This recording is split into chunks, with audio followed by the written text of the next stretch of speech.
every Saturday. We're here from 9 to 10. But remember that if you find us on social media right now, you can join us live during the show, and we continue after the show for about 45 minutes. So you can go to X, you can go to YouTube, you can go to Facebook. Just find us and, of course, like us and share also. So not much going on in the news this week.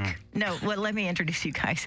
Former Bexar County DA Nico LaHood. I always forget how many people have moved to San Antonio and may not have heard this show. Nico LaHood is a trial lawyer, managing partner of LaHood Norton Law Group, and George Araujo, scholar, former chemist, pharmaceutical researcher, and director. And yes, this week we've got to talk about the debate. Things have grown when it comes to information, when it comes to all of the fact-checking that was done. But to me, it seems like people that were going to vote for Trump are going to still vote for Trump. Kamala Harris, they're still going to vote for Kamala Harris, and not much was gained when it comes to any poll that I've seen. Well, is this good or bad? Well, I mean, oh, man, there's so much to talk about this. I mean, we're assuming George is our in-house pollster. He can talk about polls. I'm just talking about what's going to end up being the result. I think there's a lot of people that don't get polled. I don't think polls are anything we can depend on. I mean, a lot of conservatives and Republicans didn't like polls. They always say polls suck. Look at that. They had Hillary Clinton ahead.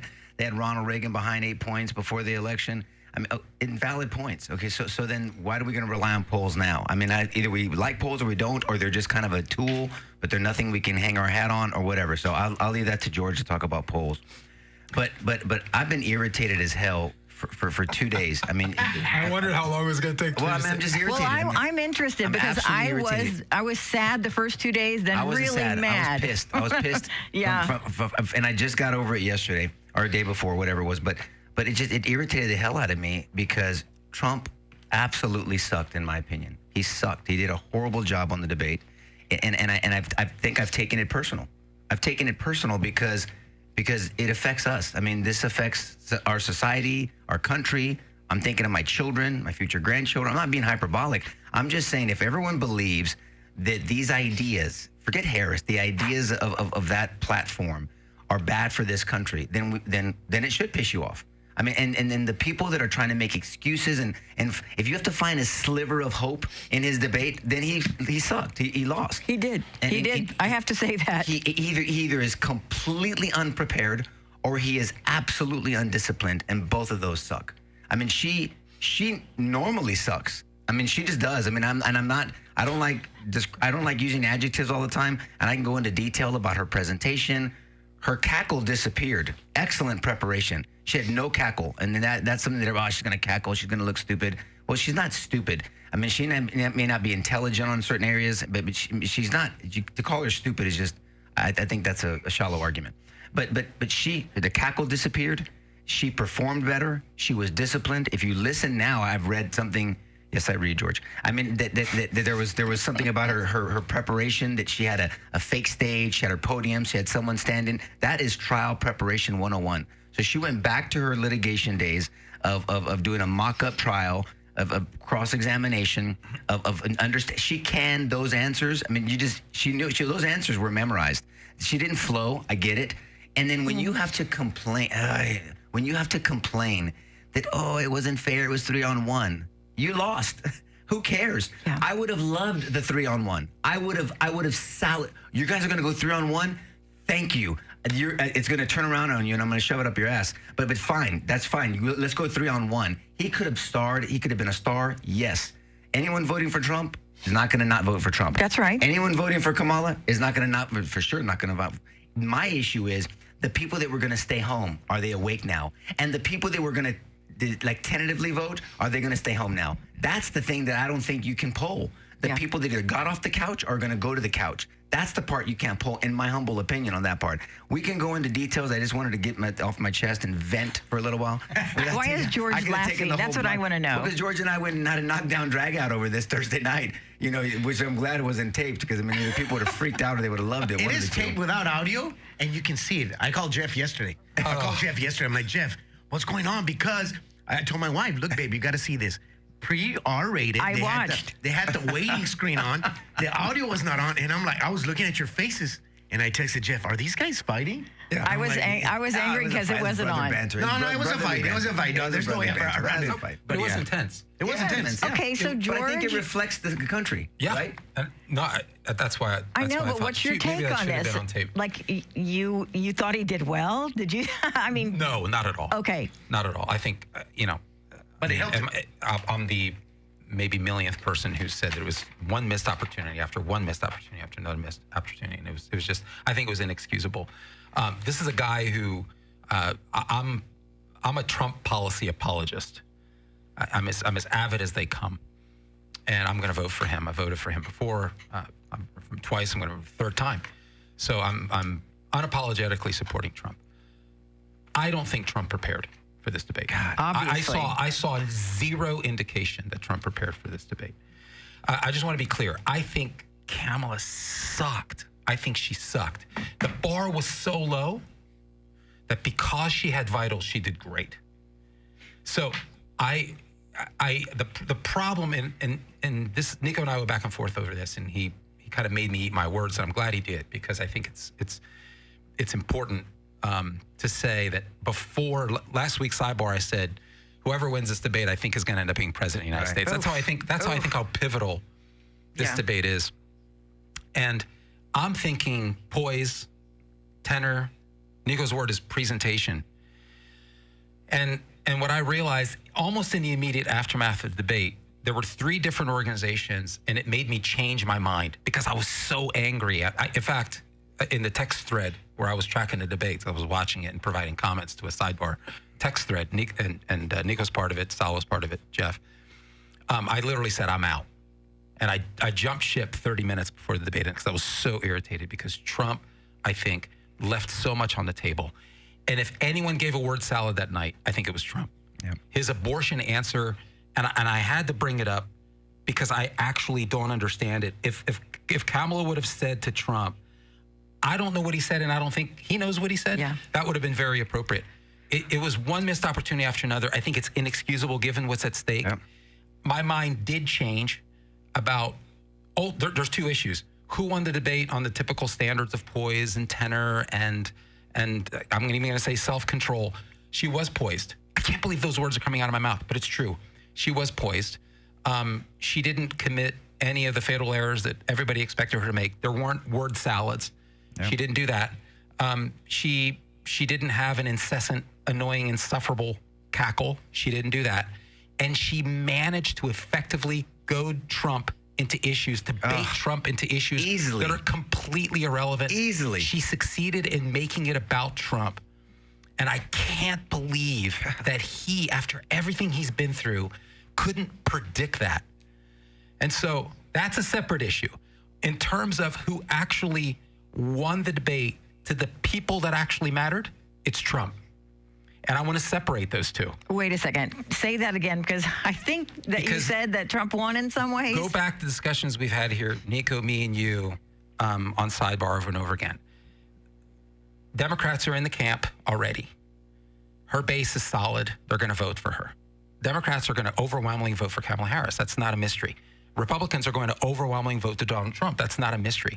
There is a tier of people, and every poll that's worth anything has pointed it out.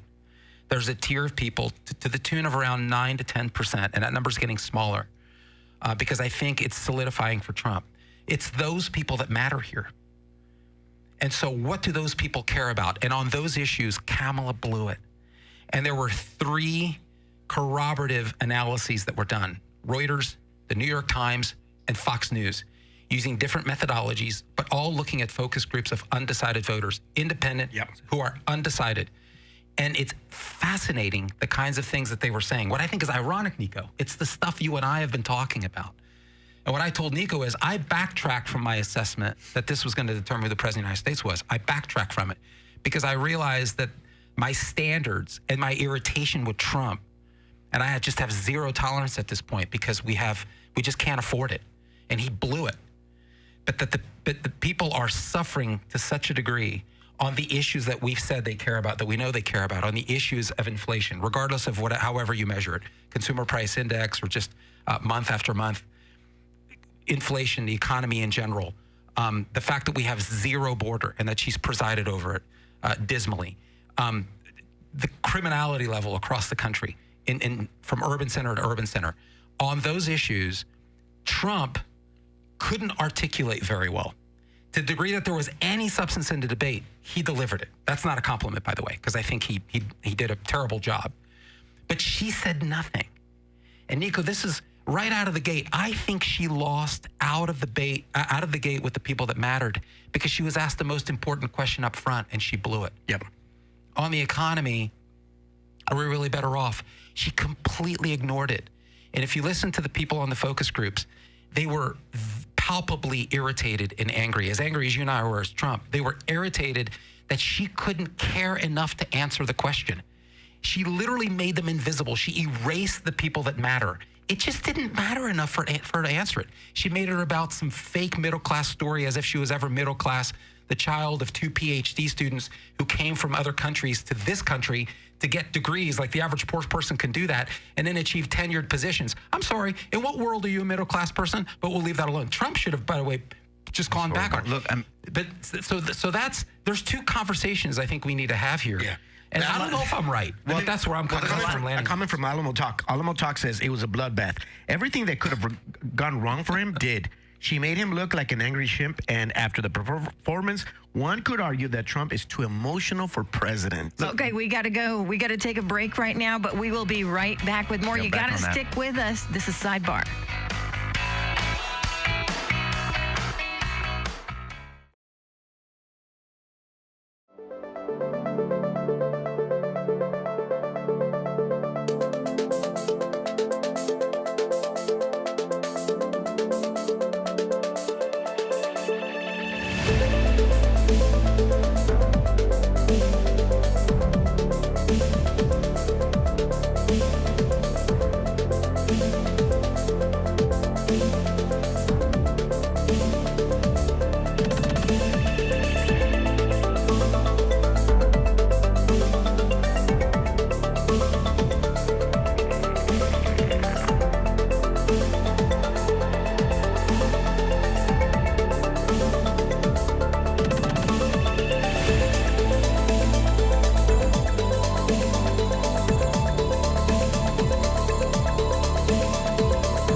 Us online and giving us your comments. And right before the break, we had a comment about it was a bloodbath for Trump and Kamala Harris made him look bad. So look at what Carolyn says. I thought the same, George, till I watched people interviewed. She turned off people with her antics. That's what Carolyn said. Okay, and both those points, Alamo Talk and Caroline, have good points and they're valid. I mean, but this was Trump's to put the nail on the coffin.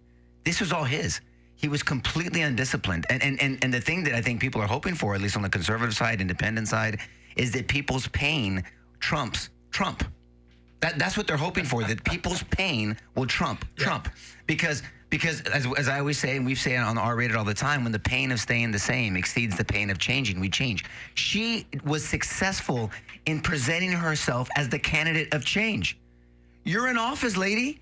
This is you.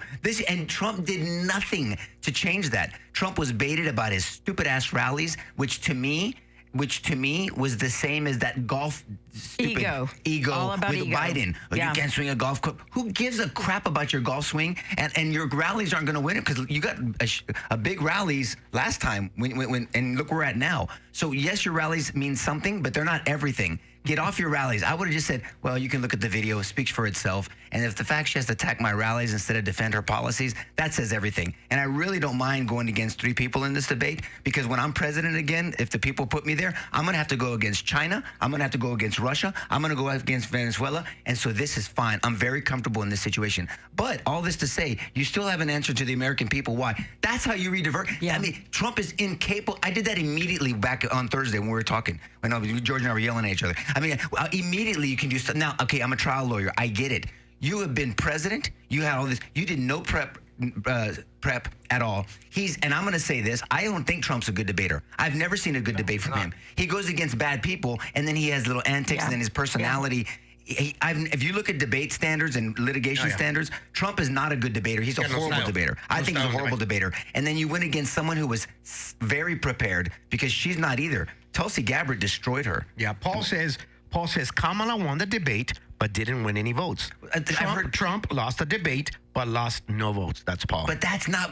Was that what Paul? You're right, and I've heard other commentators talk about that. But if you said, what is the strategy going into this debate? Would that have been the strategy? No. You want to put a nail. You never want to give anything. I always talk about the movie 300. Take everything and give nothing. The fact that we are at a horse race right now in this country with this level of pain in this country and what everybody's feeling, it is scary as hell. Not just for this election, but for elections to come. So conservatives or people that just want common sense policies. Just don't even use the word conservative if you don't want to. Just common sense policies are really in trouble moving forward. Would you say he won by default, Nico? Because you always ask this when we talk about this in separate times. You always ask, how does this help? You always say this, how does this help, right? But a lot of the interviews I saw post-debate of regular undecided voters, a lot of them were talking about, man, I was waiting for something from Kamala, and she didn't convince us. Okay, but that's great for that sector of people, and George can speak to this too. But what about the people that you can't poll? What about the Gen Zers? And everybody wants to laugh at Taylor Swift. I think she's idiot, but I mean it doesn't matter what I think. I don't like her music, but Megyn Kelly told her to F off. I actually like that. I like that. That's my style. But I mean, so I'm fine with that. But you can't ignore her. She's a huge pop star. If somebody said Joe Rogan endorsed Trump, we'd all wet ourselves. We'd love that. Yeah. So how can you not say that it's important that Taylor Swift and all her quote unquote Swifties endorsed Kamala Harris? I mean, that's Gen Z. That's the biggest voting block, or a huge voting block, and we're trying to get to them. Look, it matters. You can't just ignore that. It's a large voting block. The problem with the voting block is it's highly inconsistent and generally, and again, generally speaking, not very committed to getting their asses off the couch to go vote, with all respect. So, and yeah, screen time has a lot to do with that. So I am being general for a reason. We have to talk in generalizations, otherwise we can't learn anything about life. So, but generally speaking, it's a valid point. But again, these aren't individuals who I think care enough ultimately to show up and vote. But the question is, how many are of these individuals? And I don't know that we have the answer to that question yet. So I want to get back to this idea of who won the debate, because it's fascinating to me. In terms of the factors that matter, which ultimately, and Nico always says this, I just want to win, you always say. Yeah. I just want to win. In terms of what will actually win the day, bring voters out, no one cares about the fact that Trump screwed up and about the fact that Kamala screwed up. But if you have to pick one, they care more about the fact that Kamala screwed up. Mm-hmm. And here's why. And this, and maybe Nico can contest this. Everybody knows Trump.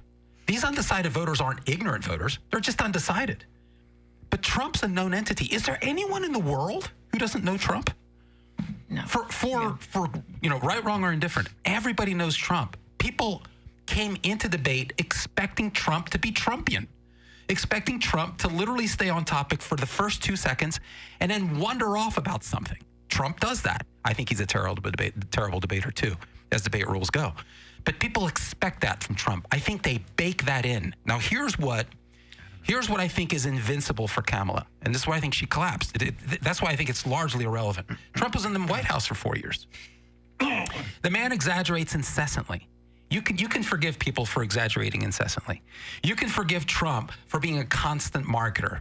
I mean, the dude puts his name on everything. Is there anything that doesn't have the word Trump on it? No. Trump talks about, you know how it's annoying, actually, sometimes. Sometimes it's hilarious. Sometimes it's annoying, where it's always the biggest of everything and it's always the best of everything. He actually came out and said, this is the best debate he's ever had. This is Trump. The greatest debate. He's right after. The best. I mean, my goodness, I couldn't have done anybody. We wiped the floor there. I mean, come on. Seriously?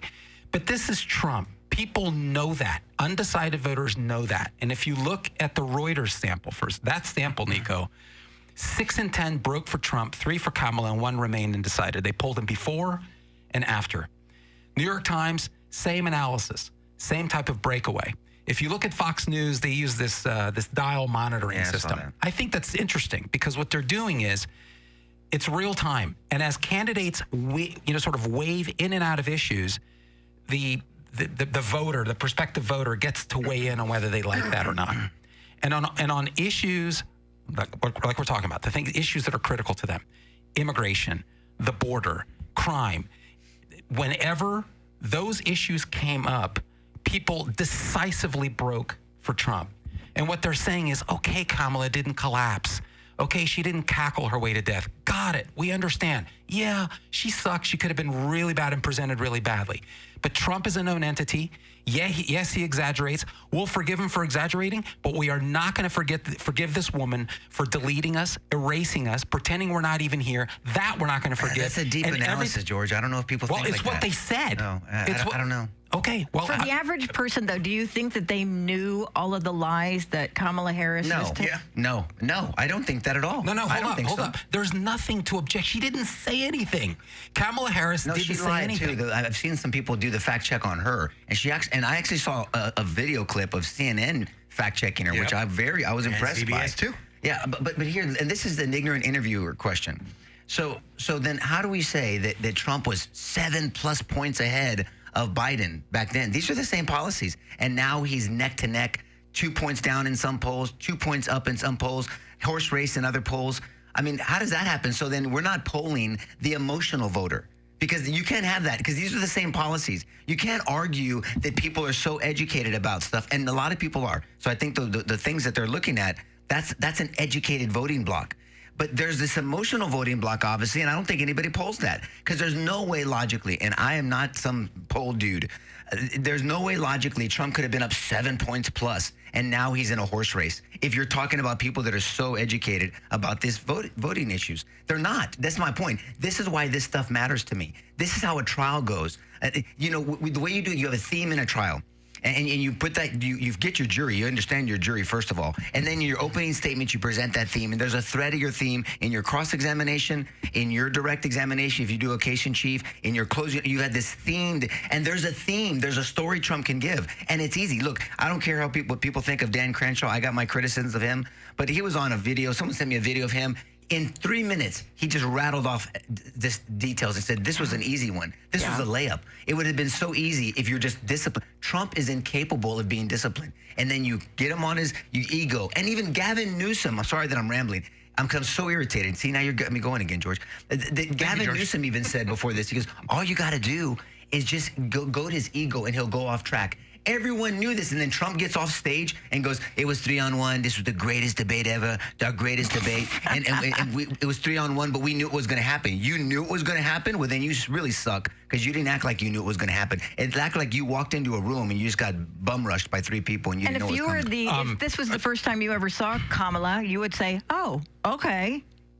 She was poetic, I'll tell you that. Yeah. She was very poetic. I'm like, oh, this girl's sounds presidential. She prepared, that's why. Sounds Right, presidential. and everybody that we're, and again, we're looking at 3 different organizations that have 3 separate analyses, and they corroborated and they converged on these issues, that Kamala Harris said absolutely nothing about anything that I care about. Very true. You brought up a really interesting point, which is we had all these polls. We didn't have a lot of polls. We had some polls that showed that kind of number of 7 points. It was one, and it was an outlier. Okay. What I find is interesting is that if you actually look at where the numbers are right now, they're pretty much where they were before. And so remember, we said in here, it's a honeymoon bump. And I said early on, she's peaked. And you're like, well, how do you know she's peaked? And at that point, I didn't know she's peaked. It was a sense that I had, because the reality is she wasn't Biden. It's a she's not Biden. Yeah. Come back to the ranch. These are Democrats that were returning. If you look right now, here's what I think is they should be really worried about. And these are from friendly polling sites. I consider the Real Clear polling average largely polls that have been traditionally friendly to Biden. If you look at Clinton, it was a 2.4. She was 2.4 points ahead of Trump around this very time in 2016. Biden was like 7 points around this time in 2020. Kamala Harris, 1.9. If I was her, Okay. I really would be crapping my pants. This is the national vote. This is where she's supposed to be super, super dominant, and she is not. And when you actually break that down by states, she's in severe, severe trouble. Trump is ahead, and in some cases, he's pushing out of the margin of error. And this is post-debate. So I guess getting back to this pain point, this is not a presentation election. We're past vibes. We're past feelings. I get what you're saying about emotions. We are emotional beings.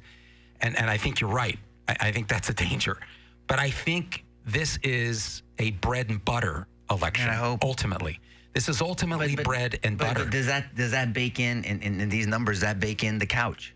You got to bake in the couch. I mean, people that stay on the couch or people that go to the couch or get off the couch. That I don't know. I don't know if there's polls that talk about that, and that matters. And without as easy as somebody can mail in a vote or do all this stuff. I mean, you got to take that into consideration. So the fact that this election is so close, that's why I was so irritated. And you can sense it. And this is dissipated. This is like 3% of what I was the other day. Because there's so much on the line here. I mean, look, I'm voting for Trump. I mean, I'm not changing that. I'm an advocate for conservative principles. I like to have discussions with people that think differently. I love to bring in classical liberals. I like to have conversations about ideas. Label them what you want, because last decade's liberal ideas is this decade's conservative idea. So you can label ideas all you want. I just want to talk about ideas, and when I have conversations with people about it, they're like, what do I say about that? Well, just let's talk about the idea, and let's go back to that. So I love having conversations, but it irritates me because the gravity of this election. Look, what were the final numbers? Maybe you or George Salo know the answer to this. Like 68 million people watched or something insane. yes. The official number, that's about right, 67.1 million via the networks, and then there was in addition to streaming. That's okay. Well, then forget about it on streaming. But then that's a sporting event.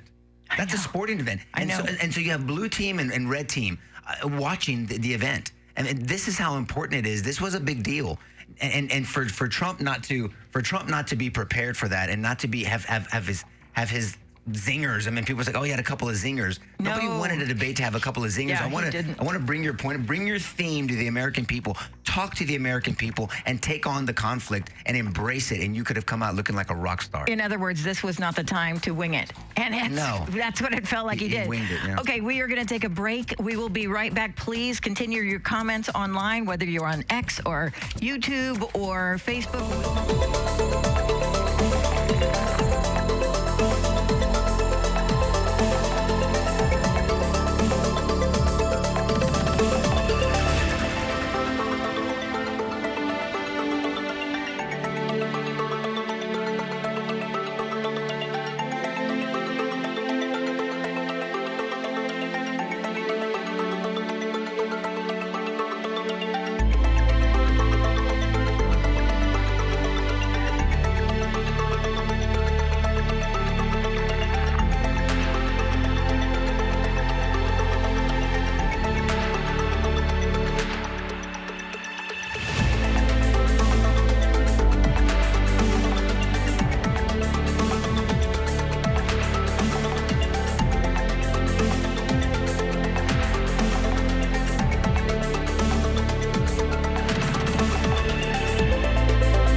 This is Sidebar. Thanks for joining us on the radio and the question online. today is the debate. Who won and why? Because somebody, I can't remember, somebody, no, that wasn't Patty. Somebody said, well, she got my vote. Somebody said that a little while ago. Well, I would love to know why. Yeah. So today, if you're watching either on Facebook, YouTube, X, formerly known as Twitter, please let us know who won the debate. That's the question today.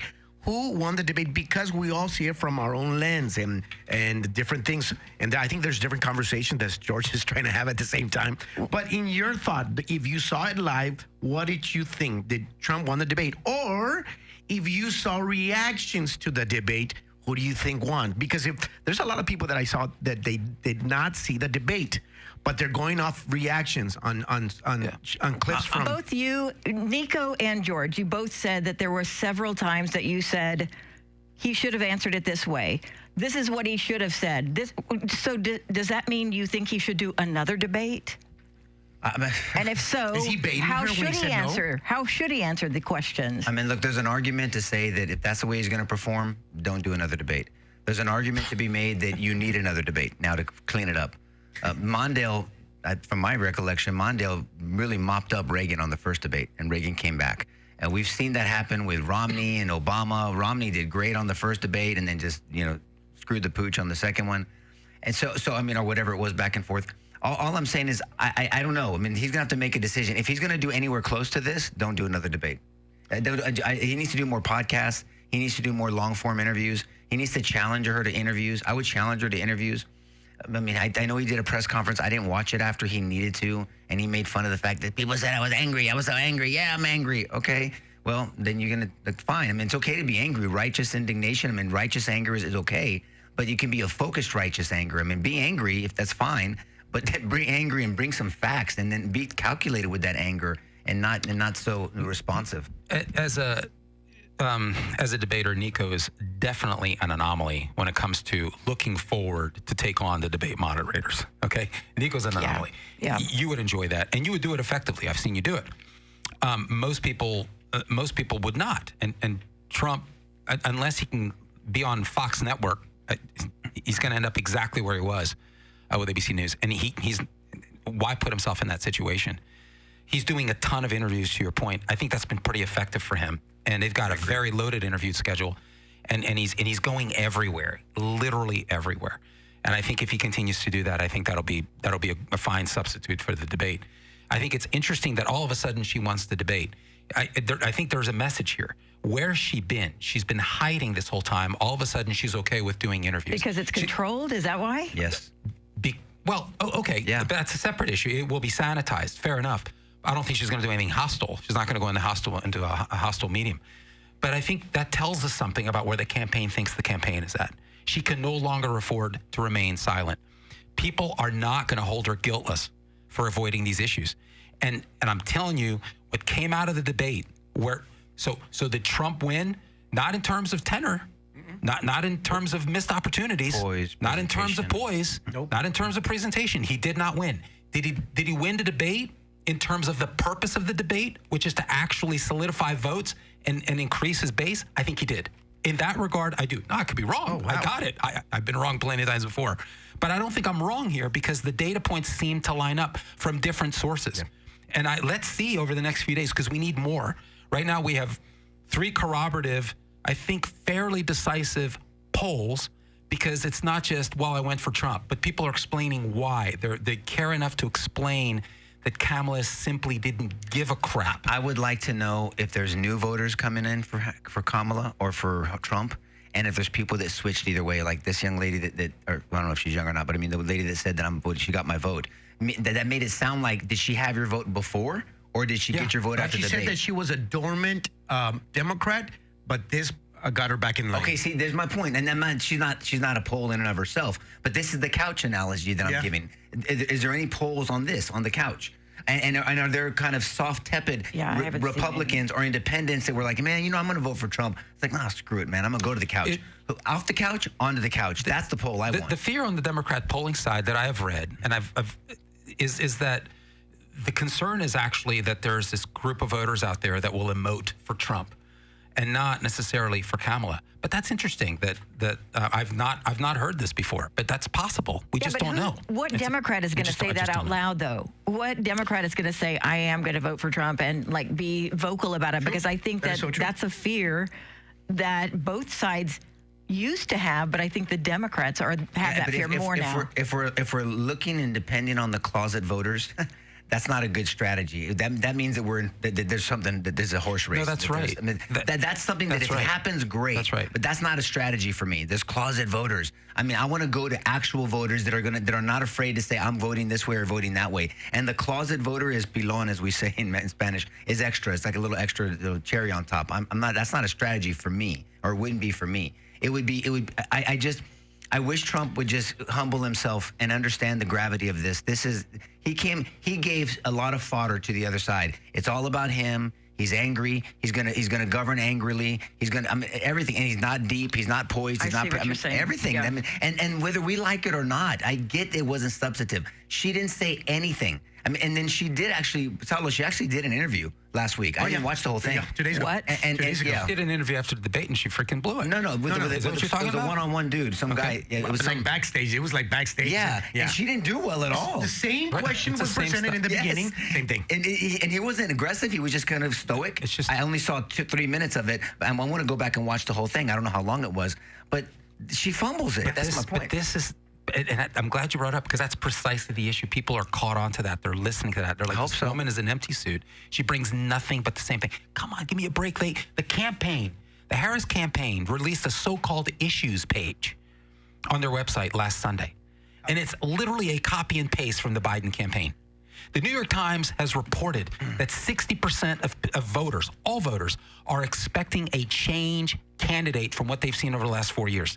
So Kamala's campaign copies and pastes Biden campaigns. But that's the way to move forward. People know they've smoked her out. They know that she is bringing more of the same. Trump should have exploited that. It was right there in front of him. That's what we're saying. To Cranshaw's point, this should have been a fairly easy debate. It Pick really an should issue. have been an easy debate. I've got to quote this, Nico, because it drove me insane. I couldn't believe it. The only time Kamala Harris actually, in my view, said something remotely cogent was on issues that nobody cares about. Okay, I got to be careful. Yes, there are people. Okay, abortion, because they don't make the top three. Abortion's nowhere near the top three. That's why I said that. But there are people that care about abortion. The only time she said anything remotely cogent was on abortion and climate change. Are you kidding me? Climate change? Here's what Trump responded back, because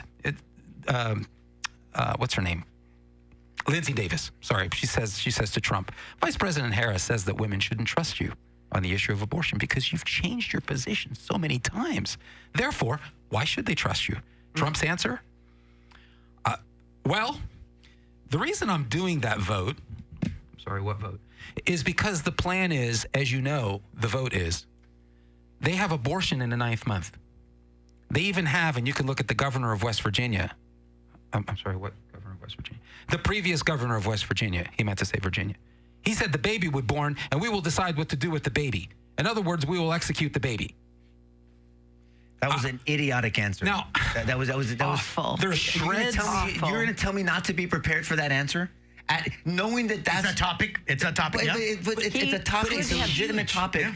He could have been that's- prepared already, but he was so angry and so He out was of already his mind. flustered. I think she flustered him immediately. When Yes. she walked up to him, let me Yeah. tell you this. You take That was a control of power a courtroom. That was a power move. Because you know him with his powerful handshakes and all his, get me over here. Everybody jokes about that. She walked over to him. Yeah. She got to his podium before he wasn't going to shake her hand. And she shakes his hand. I think that threw him off. From the beginning, he was thrown off. He was not prepared for this. And in knowing that that's Because one it's of an her, act of confidence. but she went straight to him and it threw him off. But they told her to do that. Of Karen, it doesn't everything matter. was He should've- orchestrated. He's again Should have been ready. undisciplined, unprepared, or both. We already know he's not And disciplined. then the worst thing, I think he underestimated her. That's why he didn't prepare. He didn't prepare anything. So Fall back on what you've already done. 4 years. And I mean, he could have easily answered that question. All I know he could have said is that I have a record of success. No one has been more effective on the issue of abortion than I have been. Look at my first administration. No one has done more to protect the lives, and again, the lives of innocent human beings than my administration. And it seems to me... But they weren't asking about that, and that would have been a good answer too. I would have just said, I'm not sure exactly what you're talking about. No, but be he's saying that inconsistent. was... All I'm saying is I wanted to go back to the States to hear from the people. I have my personal opinion about it, but I wanted to go back to the States. What I'm saying That's is not a strong frame- answer for him. He doesn't know how to answer that frame question. the conversation back to what no one will be able to argue. I don't care if you are an avid pro-abortion person, you will be hard pressed to get in a conversation and stand your ground when the issue becomes about human beings and the lives of human beings. And you and I were talking about this on Thursday on R-Rated Christianity. We don't talk about that. Republicans don't talk about it. Democrats call it reproductive rights. The very thing that matters the most, which is the life of the human being, we don't talk about human life anymore. And Trump could have said, what do you mean they don't trust me on the issue of abortion? I've been totally consistent. Please go back and look at my administration for 4 years. No one has done more. No one has done more to protect the life of the unborn. It seems to me we all care about that. Bring everybody in. Who's going to say nah? Kamala Harris is going to say I don't care about the lives of human beings. They'll reframe the answer to reproductive rights. Reframe it and say what we have done. Simply, what my position is that this issue in the spirit of Dobbs, which I think was absolutely correct in 2022, to go back to the states. This is obviously a very contentious issue, and it should be, because at the center of the issue is the life of an innocent human being. Why shouldn't we take our time to hash this out in representative legislatures across the country? That's where this belongs. It's that important. And Simple. And what he did is he produced a Kamala Harris word salad. It was simple. It was ridiculous. And there aren't. I mean, and then he says executing babies, and then that's all you've been hearing on the pundits and everybody else. And then about eating cats. Cats and dogs, I mean, yes. Look at Penny Gonzalez says, my family members who are Democrats are voting for Trump. That's one person, and I hope that that's a trend. But we have got to take a break. We have got to take a break. A potential kill shot. Okay. Okay, we're taking a break, and we will be right back with our last segment. Stick with us. Thanks.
Will you guys be able to coach him on the next debate?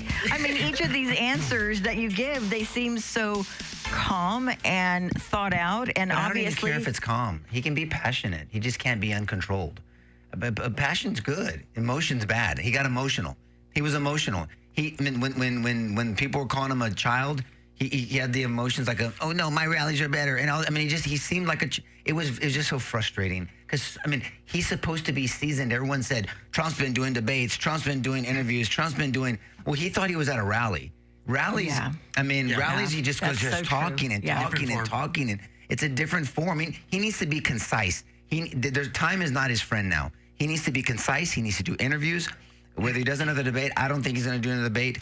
Kamala Harris can say, look, I got out there. I showed you I could do it. I wasn't what you thought I was. And then she's going to take very strategic interviews, and she's going to do the basement campaign like Biden did. Look, it's a good strategy. They know what candidate they have. They just do. And if anybody tries to refute that and argue with me about that, then why isn't she doing a bunch of interviews? If you have a rock star candidate, if it was a Josh Shapiro, that's not SOB is going to be out there. He's a rock star, man. Yep. And he can, whether you like him or not. Gavin Newsom is a liar, but he's a rock star. And they'll put him out there. Gavin would be doing every interview Imagine he could. Shapiro against Trump in this debate. Shapiro would eat him up in debates. But I mean, you got to go to Trump's closing statement. That's his best part, I think, of the entire debate. Which how many people you tuned out by that time? I tuned out by that time. You were gone 30 I tuned minutes. out. It's true, I did. But you got to go to that closing statement, and I wish he would have been saying that all along, and I wish he would have given examples. He said she's going to go back to the White House. She claims she's going to be doing these things. And the reality is, where's she been? Why now? What makes now so special? Where have you been? You've been there for 3.5 years. you're there right now. Yeah, we can sit here and talk about the border, except, oh, that's right, there is no border. So I guess, and I'm sorry, weren't you the border czar? I'm pretty sure you were the border czar. How did that go? Such an easy debate. This should have been an easy debate. This wasn't that hard. On the economy, he doesn't, I mean, this guy's a Wharton School graduate, but he didn't need to get down in the weeds because we know that Kamala wouldn't track. So he could have kept it real simple. Do you know that under your watch, we've hit $35 trillion national deficit? Do you know that under your watch, that's right, your watch, we're paying $1 trillion in interest alone? Are you aware of that? Are you aware of that? Do you think that's a good idea? No wonder we gotta. But I would have said something further. I would have said, but just to put it in context for the American people, 1 billion seconds is 32,000 years. Let that sink into you. 1 billion seconds is 32,000 years, and we're paying $1 trillion in interest. Now, you tell me who's paying for that? Your grandchildren, our great grandchildren. That's the kind of debate tactics that you put in. And then people are like, what the F? 3,200 years is 1 billion seconds? Then what is 1 trillion seconds? I mean, dollars. You see, that's what a trial lawyer does to make it real to people. And then they have that light bulb moment like, oh, crap, what's going on here? It's little things like that he should have been prepped for. And you said, look, they're going to attack you. They're going to try to goat you. They're going to try to attack. You don't talk about anything but three topics and the American people. 3 topics and the American people. Say it again, Donald. 3 topics and the American people. And golf isn't one of them. And your rallies aren't another one. And the greatest is another one. And here's some facts. Boom, boom, boom. 3 topics, American people. Boom, boom, boom. That's all I would have done with him. How did he not know that it was going to be 3 against 1? That's what I was confused about. Had to have known. He said he David did. Muir is blatantly anti-Trump. ABC is Lindsay, the home of The View, the Jimmy Kimmel show. Since Kamala, I mean, he knows this. His campaign has, since Kamala Harris announced her candidacy until now, every single story on Kamala Harris on ABC News has been positive. And they did. It's well over 90% negative on Trump. Negative, How did he not know? I would have said that. What would you say to Carlos? Thank you for your comment, Carlos Austin Danger. He says, welcome all to the Shit on Trump show. On radio, remember, we're going to make a distinction between radio and after show. Yeah. Sorry, it's that's for after the show. That's for after. Thank you, Carlos. Welcome to the what? But without saying the word? To the Poop on Trump show. Well, who didn't know that was going on? I mean, that's been happening for years. No, he's talking about this show. Oh, well, look, you can be intellectually honest, or you can live in La La Land, Carlos. I know you listen every week, and I appreciate that you listen every week. But unless you want to hang on to the after show and give me your thesis on how Trump did wonderful, I think George is bringing out that the net effect is that it didn't hurt Trump. But I'm saying, and if we don't get this passionate and demand more, and not think that Trump walks between the raindrops, because he doesn't. We become the same as them. Huh? We become the same as everybody else. It's not that. We're going to lose. Yeah. If we're going to lose, becoming the same as them just means we're hypocrites. And I'm not a hypocrite. Yeah. So that's one thing. But we're going to lose. So you can say, oh, don't poop on Trump or don't crap on Trump. Okay, great. But Carlos, and then here comes Kamala Harris, Madam President. I mean, let's continue on that, please, for a moment, because the election's not tomorrow. In political years, political months, political minutes, it's a lifetime between now and the election. Trump needs to keep driving these things home. In every interview he goes, he needs to say these things. He needs to get down a little bit into the weeds, because the people who are going to decide this election care about those things. That's why we're talking about that right now. I'm talking about it because I want Trump to win. Well, I'm talking about it because I want the person that was going to go back to the couch or stay on the couch, go like, hey, Nico's pissed. Yeah, I am. And I'm pissed too. Yeah, but that doesn't mean don't vote for Trump. All right, I'm still open. That's why I do it, because I want to be real with people and meet them where they're at, because I'm there too. Yeah. But in the end, you can be pissed at the surgeon, but if they're the best damn surgeon for your kid, you want that surgeon. But I think that's an important analogy. So that's this idea of the surgeon. I would say it this way, and I said it back in 2016. People are looking around at what was it, 16 politicians? Right, it was at full stage in the primaries. Remember that? And I remember thinking, everybody's looking around, and Rome's on fire, literally. And they're looking at these politicians and pick the version of Nero in Rome that you want. He was either fiddling. Some ancient scholar says that he was playing the fiddle while Rome burned. Others said that he was actually preparing, deliberately trying to burn Rome to the ground so that he could erect some new vision of Rome. Whichever version of Nero whatever analogy to a modern day politician that ties to, Trump stepped in and he set himself apart. He's the only guy holding a fire hose in the middle of the fire.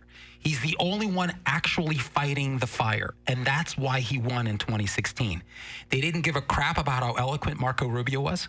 They really didn't care. No. They didn't care about the Bush dynasty. They didn't care about any of that.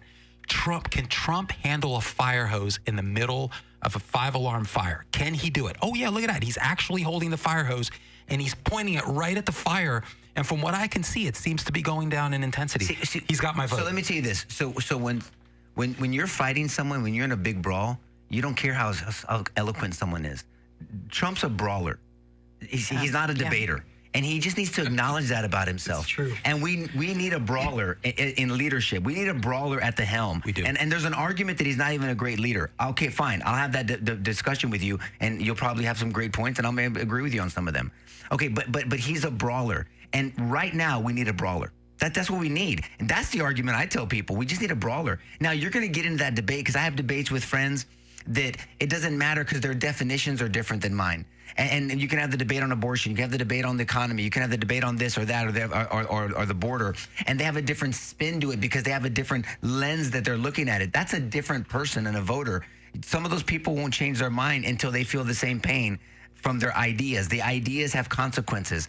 And not all ideas are the same. So we need a brawler. In my opinion, I'm voting for Donald J. Trump not because I like him, not because I think he's a great candidate, not because he's a horrible debater, not because I don't think he's an arrogant narcissist. I'm not saying any of that. Right, check. But he loves his kids. I promise you that. He does have character because people that know him when they get past his public persona really like the dude. And so that means something. At times, he can be extremely charming. But in the end, there's a reason why Putin wants Kamala Harris on. Now, you can be a conspiracy theorist and say, yeah, Putin's trying to do the old kabasta katuchi on you. I want Kamala. Oh, yeah, well, I'm voting for Trump. Ha, ha, ha. Yeah, I really wanted Trump. Okay, great. You want to get into Putin's head? Go ahead. But there's a reason why. You can look at the data that backs up why he wants Kamala Harris as president. Absolutely. That's it. So again, it doesn't matter what I think. It matters what the evidence shows me. That's the way my mind works, and that's the way my analysis proceeds. And he's a brawler who has the right ideas. He's a brawler who's prioritizing the right things. So he's not, and this is what frustrates us, sometimes he's just a brawler. It's like, why are you talking about your rally size? Who cares? Gives a crap That's about not your rally relevant. size? I don't really care about your rally size. And the people who will actually decide this election don't care about your rally size. So why are you going down that road? Don't do it. Don't do it. So you have a guy who's a brawler, and when he's on point, when he prioritizes, I mean, he's so effective. So effective. But when he gets off his game, oh my gosh, he starts shooting himself in the foot. This Project 2025 thing that she reeled him in, that was an invitation. He could have capitalized on that. It drives me insane that he doesn't just say, look, I didn't write Project 2025. Go talk to heritage.org. That's what I would say. I have nothing to do with Project 2025. I've said that. But then he overdoes it. Oh, I disavow it. What do you mean you disavow it? But the reality is that many of the people that contributed to it are people who are in your own administration. Yeah. Can I just say, I'm sorry, George, I didn't want to lose my thought when you were saying this. Just say exactly what George says. I go, but again, why don't you want to talk about the border, the economy, inflation, safety, foreign affairs? I get that. I understand that this is the carrot. I know desperately, Madam Vice President, that you want to talk about everything else but the border, the economy, inflation, and the pain that the people that are watching us, the pain that everyone is feeling. You can see the difference here between the guy who actually has done this politically and the guy who's just, giving an opinion from a cheap seats like myself. I like to educate. And Nico's like, hey man, we got 30 seconds. We got to land these points. Professor. I like to educate. I would have sat there and said, let's go through Project 2025. Yeah, I know, that's not the point. But find a way to say it in a way. Find a way to say it expeditiously. Project 2025. Do I support it? I don't know. If Project 2025 has something to say about the bloated size of government and the reduction, I wouldn't even say that, of civil liberties, everything. If Project 2025 has something to say about that, I might support it. Because by this time, Project 2025 if you have to say no one's going to believe that he doesn't know what's in it. And they're not going to believe it. I just say, look, I didn't write it, but I get you don't want to talk. That's all you got to say. Don't say if, but say that's a tweak. But say does. Actually ask it rhetorically so that people will check it. But then you're talking about Project 2025. I don't want to talk about it. He says he's never read it, but then he says there's some stuff that I like. There's some stuff that I don't. I know. It's so inconsistent. That's my point. He gets himself into this stuff, and then he's disavowing that's why it. You Which don't is talk about it. That's the why you only don't talk about positive thing is that, just like George said, this is a blink. This is just a second. in the time that we have left before the election. And so that's the only positive thing that we can look at, right? But it's also a lifetime. He could make a lot of, if he continues to do that, I think it's a terrible use of time. Time is precious. It's the one commodity we can't get back. You can correct just about anything, but you can't get lost time back. And we don't have a lot of time, but in a sense, we have an infinite amount of time. He can make a lot of mistakes. And if he can prioritize back to his strong points, 4 successful years, yes, let's carve out the COVID nonsense, but 4 successful years in administration, Trump ought to go back to that and hammer it home. That should have been the whole debate. His closing statement should have been the whole debate. Everything redirected the home debate. Rally sizes, I don't care about that. You can make fun of my rally sizes all you want. People can look at the videos, but I get that you don't want to talk about the border and this and this. You want to talk about immigration? Bring up the cats. We're going to talk about that after also. We're going to talk about it all. Carlos, hope you still join us. I know you will. Others, if you want to jump onto the after show, we're going to be on for about 30, 45 minutes talking about this, probably arguing, debating, answering questions. Share this with someone you think you might enjoy it, and thank you for joining us. Have a blessed weekend.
I think we're live.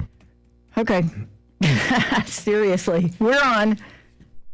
What are you reading, Nico? Well, I'm just reading how someone sent me a link that Mayor Ron Nirenberg was on the tarmac in Dallas welcoming Tim Walz to Texas. Oh, gosh. Hugging Talk about somebody someone else. trying to play for a cabinet position. He's in. So much for being a nonpartisan position. But look. Mayor race, city council race, 9% of people vote. 9 to 12% people vote for mayor and city council. So nobody bitch if you're not. Yeah. I mean, 9. Look, Yeah, someone. but that's what scares me about this presidential race. Someone could go into a mayoral or a city council race and say, I don't care about the 9 or 11%. I'm going for the 90% out there still. They could literally do that. Say, let me take that back. If 33 to 35% of people vote in November races, gubernatorial and presidential race, forget the 90%. I'm going for the 20% out there. The 20% still beats the 9, right? I mean, anyone can win a mayoral or city council race if they galvanize people to vote and just get the people to get off the couch again. There's my get off the couch example. Get off the damn couch and come vote. Your brother kind of did that, I think. I mean, he had a great fundraiser yesterday with Governor Abbott. He did a great job. He did. Really did well. He needs help. He needs raising money, getting people out there to vote. Nico, imagine 4 big churches in San Antonio deciding to get involved and vote. Just 4 big churches in San Antonio. Brother, change the game. 10. Well, why say 4? As many? You know how many churches are in San Antonio? No, 4 big churches. I know, but get 10 medium churches. I mean, keep going down that path. I understand what you're saying, but you're right. I'm saying it's enough. It's enough. Absolutely. I've even seen Ted Cruz almost desperate for contributions. Like, you seen his ads? Ted's in a fight, man. I don't know if he's downplaying it, if he's just trying to fearmonger people. And I don't know. But it's a close one. And it shouldn't be. How? I know, but that's what scares me about this is Trump. my point. This is my point Because I was trying to make. Democrats are much more effective. They are much they close ranks better than Republicans do, and they stand up for shitty stuff, but they're unified around it. Oh yeah. I mean, you can be unified around shitty stuff and get a lot of shitty stuff done, right? You can be unified around really great things and get a lot of really great things done. I think on those issues, they're better than Republicans. Getting the message out. Also, the get the vote out machine is much more effective on the Democrat side, traditionally, than it has been on the Republican side. So there's just practical things that they do, and they do better than Republicans. Republicans just, I mean, honestly, this week I was so fucking irritated. This is what I'm talking about. We lose credibility. Immigration is by far the most consequential issue right now. You lose the immigration game, everything else doesn't matter. Because you will lose your representative system of government that gives you the power to actually change how your future looks. When you start diluting the American vote because you're diluting American culture, good fucking luck. And so Republicans bitch about this, but just this week, Mike Johnson had to pull a government spending bill because part of the government spending bill, Nico, involved a vote called the SAVE Act, which requires, wait for it, that states change their election laws to require proof of citizenship at the time of voting. Follow that for a moment. It's brilliant. They tied because we don't want to just pass another spending bill, right? They tied the SAVE Act, the passage of the spending bill. We simply needed the Republicans to close ranks around common sense and shit they say they care about, which is immigration. The SAVE Act says states must require proof of citizenship prior to voting. Save your money. The SAVE Act, Okay, save. SAVE, sorry. And in order to pass this spending bill, the SAVE Act's got to come along with it. And Republicans couldn't agree with that. Republicans couldn't close ranks on what is arguably the most consequential issue. And so he needed to pull it. That has nothing to do with Democrats. That's Republicans. So cut the shit. We got serious problems in house. Look, but that's exactly the issue. And I'm sorry. I'm not sorry, but I'm sorry. But that's why Mark ran for House. Precisely. Yeah. And I'm not trying to. His predecessor. I'm not being disrespectful about that at all. But Governor Abbott gave a great speech at his fundraiser yesterday, talking about the issues that the Texans care about and Americans care about, and he needs help. He needs people to rally and give him support on ideas. Yeah. It doesn't mean that he gets a pass. Mark is a man, and he's tough, and he's been through stuff, and he's going to disagree with Governor Abbott when he thinks it's appropriate. Right. Sure. But on stuff that he thinks he needs help on, and they are equally yoked on, he's going to back him up. And the border's one of them. The economy's one of them. School choice is another one. I mean, there's a lot of things that affect our state and that will ultimately can influence the rest of the country. So Trump needs this too. This is a great point. I mean, how Republicans are all over the place, like Dick Cheney. The only thing good about Dick Cheney is his name. He's a dick. Fuck him. I mean, who cares about Dick Cheney? He's not. I mean, but that's Dick Cheney doesn't. And then Kamala Harris, duplicitous. Loves his endorsement. Oh, wow, really? congratulations. I mean, he was. You know how Biden talked about him, and all of a sudden you're going to be a political prostitute and just take whatever. I mean, you can't compromise your morals. And that's why we were so hard. To Carlos's point earlier, I hope he's still on.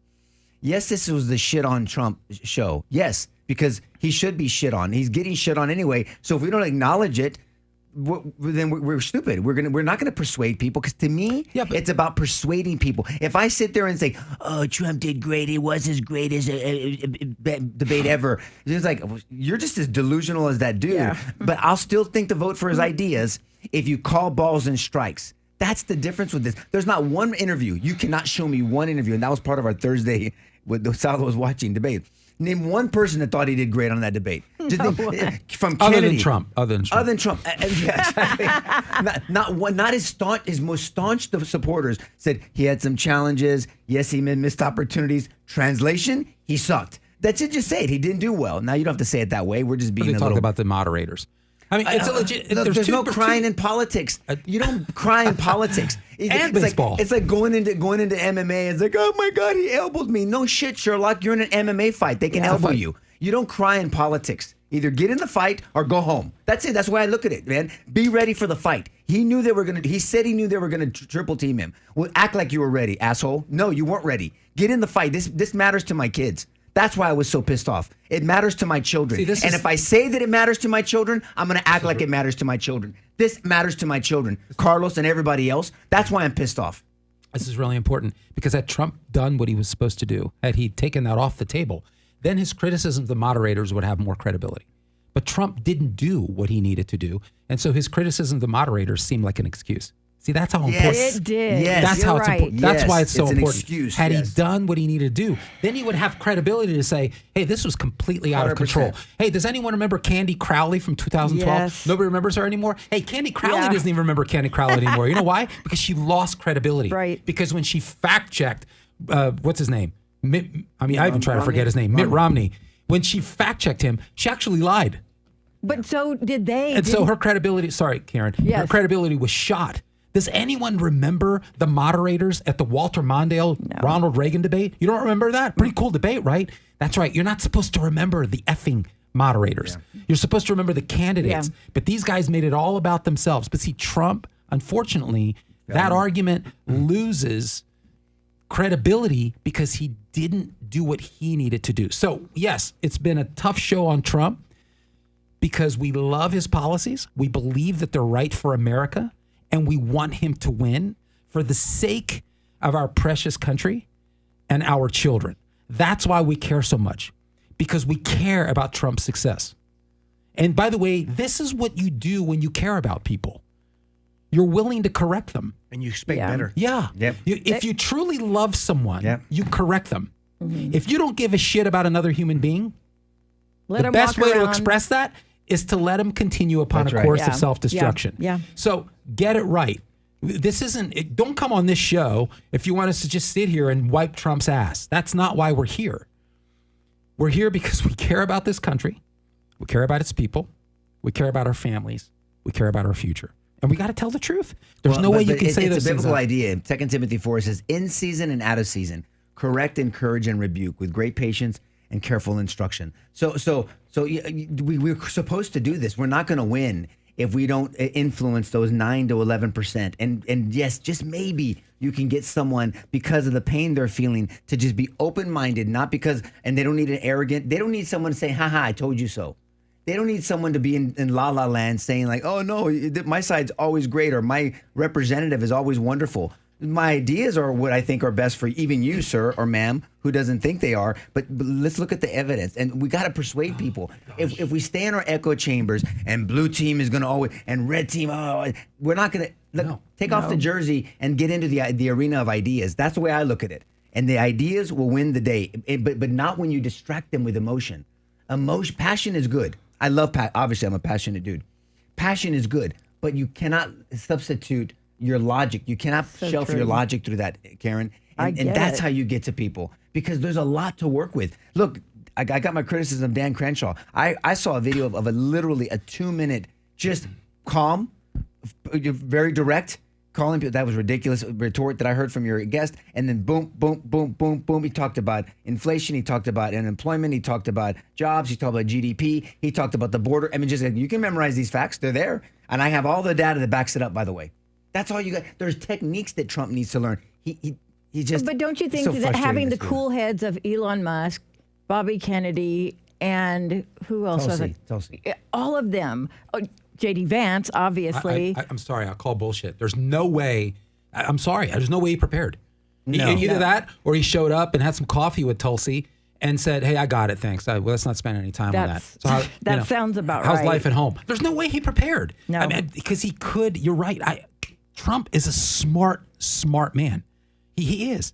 But I mean, But I think he's more arrogant than he is He is. intelligent. I He just is, do. and that's what happened. I mean, look, you got to call it for what it is, and that arrogance is what we need, honestly, against a Putin. but a he Xi. thought it was going to be the dumb Did you just say Kamala that? What? he was debating. What? he's like going off on Joe about his arrogance. But that's right. We need it. Did you just say that's what Yeah, we do need- yeah, But Trump. see, Trump. but we didn't need it at the debate. No, I'm That's- saying that's we what I need. mean. Not we against need- her. I want him to walk into a room to think of this could be a Royal Rumble. I need that. butt. We need You that. want him to kick I butt. want him to walk Yeah. into a But room you want a thinking focused that his balls scrapper. are knocking his legs out of socket because he's walking into a room. Well, I want What a that. visual. We need that right now. But Look, not there's in the no big way- stage. But there's no in those rooms. What a mental picture. I love the story of when he's having dinner with or lunch with Xi, And then they come up to him. I love it's that. fucking mafia style. Yeah. He walked in and said, "Hey, we just blew this dude up." He's like, "You want to pass the butter?" I mean, you need someone like that Yeah. in those circumstances. That's right. And to be a great leader, you have to know when and where, in season and out of season. Like Ecclesiastes 3 says, there's a time for everything. That wasn't the time to be unprepared, arrogant, self-serving, and defensive. That wasn't the And time. against her, I think that was the It biggest wasn't the thing. time. It was against her, it was like, oh, Look, all not that her. to say, so to Carlos's point. So what does this mean? This means that we have to be strategic. We have to be strategic, and I hope the Trump campaign is strategic. And this means, because I promise you, Republican candidates down ballot were like, oh shit, because they know how emotional people are. I promise you, Ted Cruz was not happy, guaranteed it. I Yeah. promise you that everybody else on the Republican ticket was not happy. That's how you know that it wasn't good. When you have everyone else going, well, Crap. you know, he made. I think that's and true. I heard one commentator say, we had a couple of zingers. Who gives a shit about your couple of zingers? I irrelevant. mean, this could have been a theme-based debate that could have had him looking like Knock he it maybe out of the does walk ballpark. between the water Right. park and then the nail on her coffin. And it just didn't happen. So that's why I'm so mad, Carlos. That's why I'm so irritated, because this could have been that, man, he really bumped up. And now he's still in a dogfight. And he is. And things are looking really good. I pray that he capitalizes them. I mean, just brand new. I mean, news that just came out yesterday, frankly, floored me that Michigan's breaking for Trump. Not dramatically so, but that's unheard of. Yeah. Pennsylvania, he's in play, truly in Pennsylvania. I mean, are you kidding me when he was talking about economy? He left fracking on the table. He should have elaborated on it. This is an issue near and dear to Pennsylvanians. It's my home state. It's a big deal. Trump has opportunities here that, frankly, Republican candidates haven't had in forever. Battleground states. These are resonate on those issues that they care about. He needs to do more and more of this. I hope he does more and more interviews, and he's got to get some of these important sound bites. I'm always worried about sound bites because sometimes they're just bullshit and not grounded in reality. But I mean, he's got a great campaign research staff. Give me some key sound bites that have a data set behind them that if I'm ever pushed on it, because he needs to be ready for that. If he throws something out and something, where'd you get that? He's got to be able to answer But that. he's shown the capability of doing it before. One of his greatest interview moments, is when he walked in and they started going at him. And he was like, I expected that. And then he does this and the crowd starts laughing. And then he goes like this and he starts reading it. That's effective. That is trial 101. I mean, the jury's like, ooh. I mean, these are emotion. Those are effective moments. So I know you couldn't have notes, but that means you have to prepare. You have to have those notes in your head. When you look at Kamala Harris, look. I'm still impressed. Someone needs a raise. How they got that cackle. I think you're right. I mean, someone needs a I raise. know. Someone needs a raise. And good for her for being disciplined. Mm-hmm. She showed discipline. But now you can see the roboticness. So on that interview after that we were talking about, Saulo, she was asked the same question about and you could see her mind go. Yeah. And she goes, oh, look, I was raised in the middle class, and I didn't, and then she did the I've same. got to see that Go interview. watch Where it. She is did the it? same. It's embarrassing. She did the same story. It's embarrassing. No one asked about your shit ass. Yeah, That's right. Yeah. That's fine. It was not an Give me answer. why it's about us. That's- It's not about you. It's not about Donald. Yeah. It's about us. Tell me how we're better. That's Yeah. what the question. Listen to the question. I'm not saying you can't set it up a little bit, but my point being is it was the same ramp up. So she has these canned answers. Good for her to be able to stick with them. And Whether it- they're answers to that question or not, she does them. but it diverts the attention. So she is sticking to the game plan. And look, good for her for doing it. But it just shows you can call that out. Now, if she was in a real debate, if she was in with a Megyn Kelly or not even I'm not Elon whatever. Musk. Well, even, Anybody. or Tucker, Nico, anybody that's going to anybody. ask a question. Just a production. I don't know if you noticed it, but when you record a video, the placement of the camera is very important, right? Women want it at the top, just the way they look, stuff like that. But if you noticed, Kamala's camera was Directly. directly on her, and Trump was on the top. So every time he answered, he was looking down, and it creates a interesting visual that he's talking down to somebody, and Kamala was straight to the camera. Even But- though that made the lighting look bad, so many people online are saying he did look tired. He looked very tired. And Well, that he's has 78. there's just- I know. He eats McDonald's and he doesn't sleep because he's texting and it's just- tweeting at oh my 2 in the gosh, morning. this was so he's got unbelievable supernatural stamina. Good for him. But this is why you have to be prepared. I think he was frustrated. I think someone said, "Don't come across like a bully." So then he lost. I'm going to work on his look. You are who you are, Trump. So we have to. We're not going to change you overnight. Yeah. But we got to work with that. But you've been in this game long enough that what are you not learning? That's what frustrates me. This is not your first rodeo. I think he did come across angry. And now, could you say it was righteous anger because of what's going on in this country? Yes, I am angry. I'm angry for the American people. It's not about me. But there's a tint in there. There's a hint in there. He's angry about him. He has to be. I mean, look, what he's gone through, we can arguably say. So when you say he's weak, and I heard some commentators, he's weak-minded. Look, you're really not going to win that argument with me. Not with an objective answer, an objective audience. He's not weak. He's anything but weak. But what makes him not weak in those personal situations? His fucking arrogance. And that's what we have to deal with. Yeah. His strength is also his greatest weakness. That's he's a mixed bag, and it's an odd bird. And particularly on issues where he's clearly been the leader. This guy's been a pioneer in terms of bringing immigration to the forefront. Politicians had blown off immigration with nothing but platitudes. I mean, remember before Trump, it was the same old bullshit, comprehensive immigration reform, which became code inside the Beltway for don't do a damn thing about immigration. And Trump came and blew that up at this debate, particularly with 9/11. Yeah. 9/11 this week. 9/11 happened because we were asleep as it pertains to immigration policy. Trump could have made that an issue because he's having a debate right around 9/11. He could have made that case. I mean, 9/11 happened because we were asleep at the wheel as it pertains to immigration policy. 19 terrorists,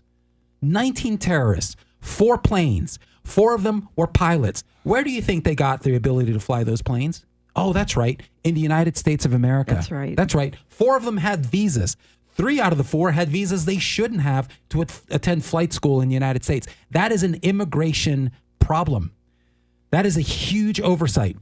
And if you look at Biden-Harris, are you persuaded? Are you persuaded that we're any better off than we were then? Watching these people? Have you seen what's going on at the border? I mean, there's just 1,000 different ways. This guy, that's his topic.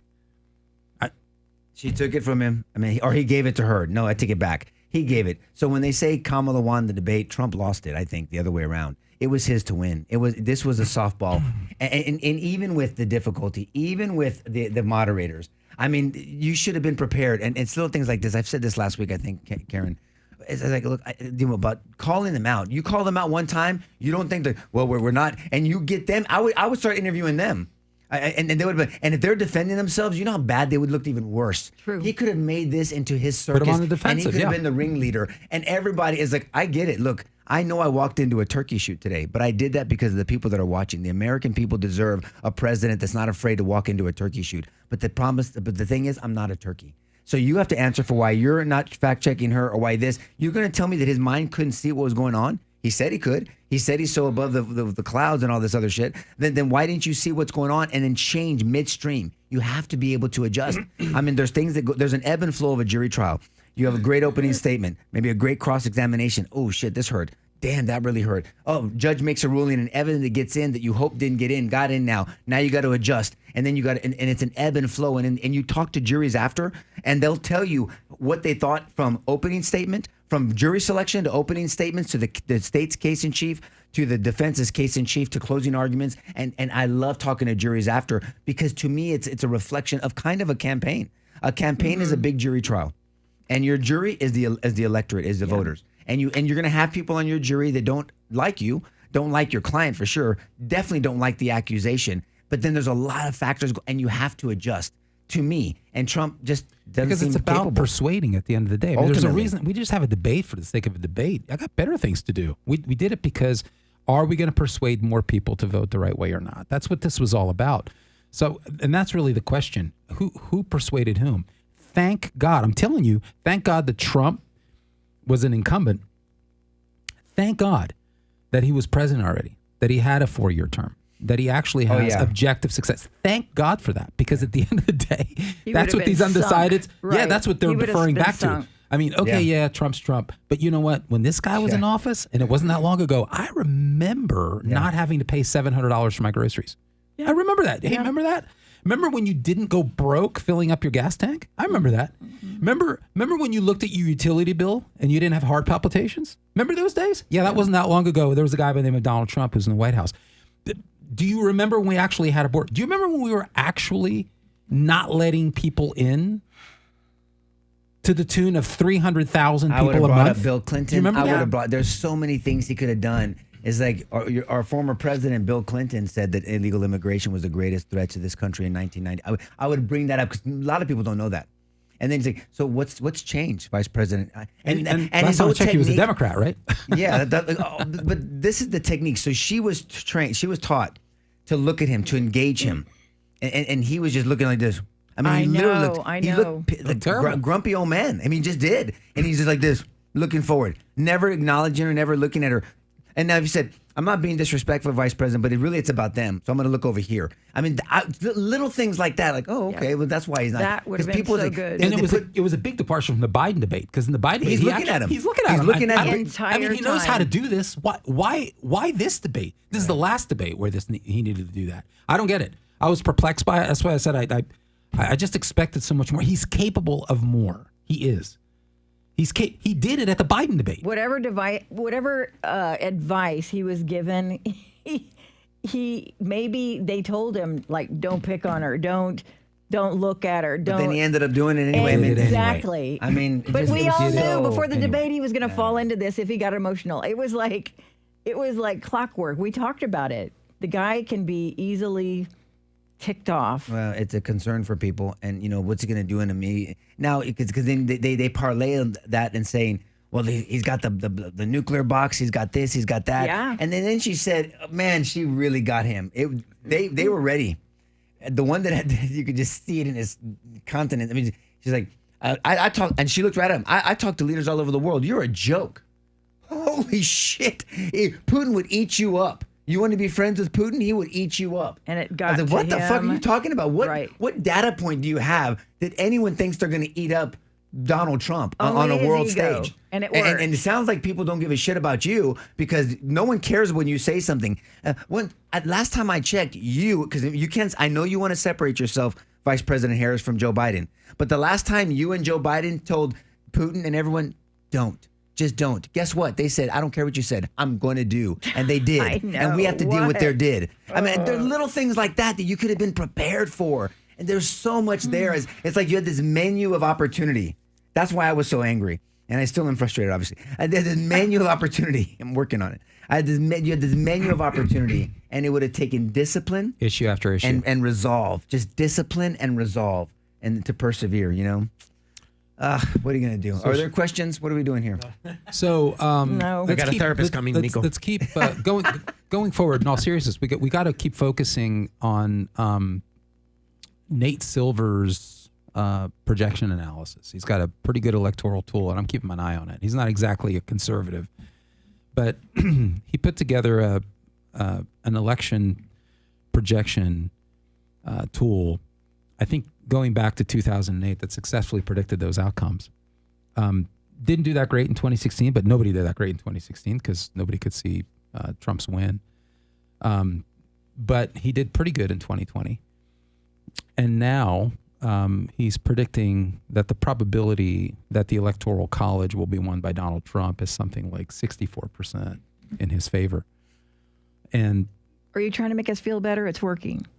no, but I think that's the kind of stuff we need to focus on because what is it that keeps driving those numbers up?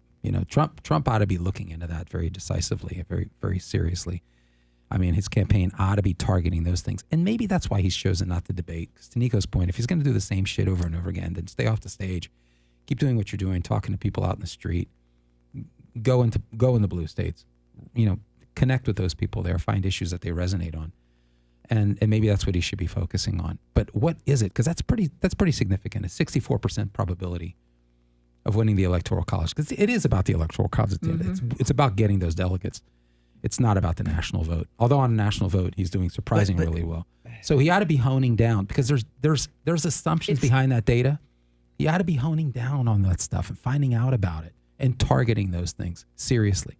Because I'm telling you, It's all about people voting. That's all really about- what it comes down all to. about the but, votes. but it's vote by vote. How do you eat an elephant? One bite at a time.